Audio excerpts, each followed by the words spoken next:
Drug maker Cipla is not willing to compromise on growth and may even execute acquisitions that go up to a whopping $1 billion to accelerate momentum. CNBC TV 18's Ekta Batra and Arundhati Ramanan have this exclusive report.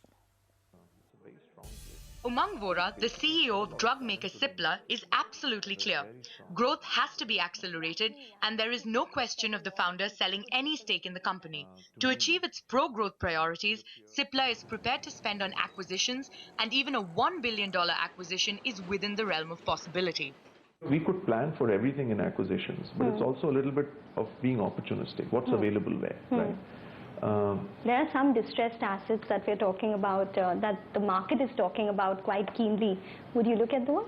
We might look at them, but they have to have something more for Cipla, right? So in the sense, because they're distressed at a great valuation, we may buy them, right? But does it add to the strategic reasons that Cipla set for itself? For example, does it allow us to be more relevant? That's one criteria. B, do we have the capabilities? It's distressed for a particular reason. Do we have the capabilities to fix the distress that they're in, right? And if we don't, right, then they don't really offer much value to us. I'm not sure we'd bulk up just for the sake of size.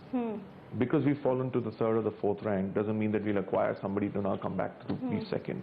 I don't think we're at a stage there right now. I think we have a lot of work to do internally. We're on a path, right? Maybe our considerations could change 2 years or 3 years later. But we will do it if we believe that there is a core rationale. But the climb to the top will not come without big changes. The company is already looking at building a leadership team to take its operations in its vital North American market to the next level. We, as an organization, we are now on the path of trying to create more leaders from within. Yeah, so we've had our share of, you could call it jigs or rejigs, right? Either way you'd want to put it. I'm a product of the rejig, right? So, but our endeavor now, by and large, we believe that our management team is in place, right?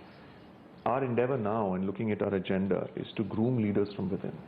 So, whether it's Tim, or it's Christos, or it's Paul, or Nikhil Chopra in India, all of them have been given a mandate to groom their successors, right? And because we will need that firepower if we have to grow.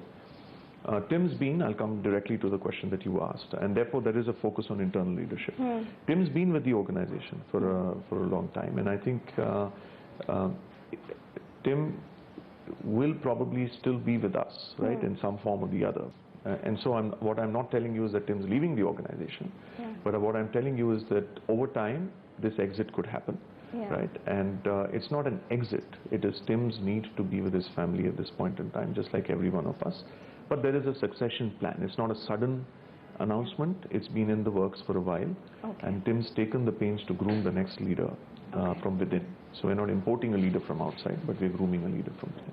While its mainstay inhalations business will continue to drive a major chunk of future growth, the company is also increasing the attention it gives to specialty areas like injectables and hormones to kick growth momentum up a notch. In Mumbai, with Ekta Batra, Arundhati Ramanan.